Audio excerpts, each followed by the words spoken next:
Good hapon na sa lahat, no? So, padulong na kong sumba, nagulat na ko sa kuwang, nagulat na ko sa kong banana, o kano siya makauli kay murag na dos lay meeting silang opisina. So, ganyan na ba akong ginibi lang ako ang pagtadtad na ko sa laman loob sa baboy.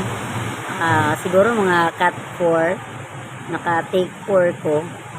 So, ang anong tingnan, yun nga, nasa reels ko ang isa.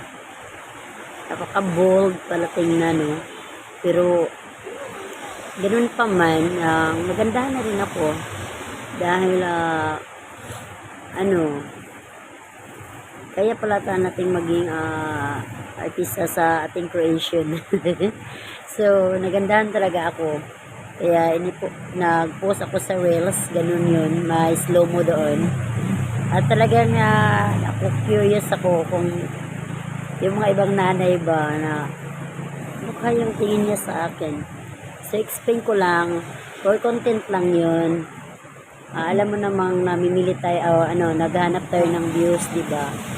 So, isa po akong mabuting magulang, isa po akong mabuting ina. So, na-upload ko lang yun with slow motion at yun nga, nakapantulog pa ako noon eh. So, sorry po.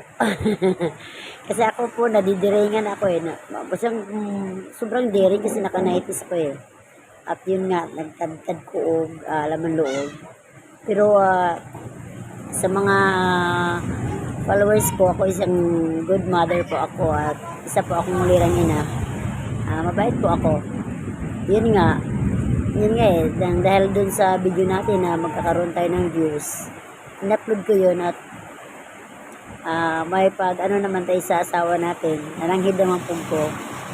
Pero may mga posting naman talaga ako, lalo na sa mga sa profile ko, yun nga, may mga daring din, pero iba talaga yung gumagalaw. Pero for content lang po yun lang po. Kaya nga, i-edit ko to at maging vlog ko for today. Thank you.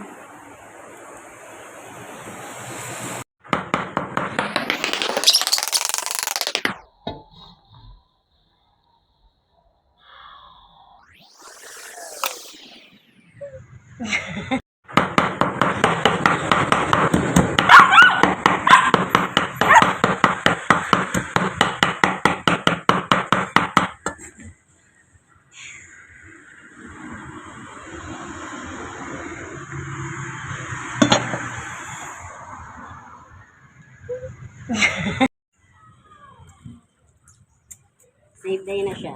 Sunod.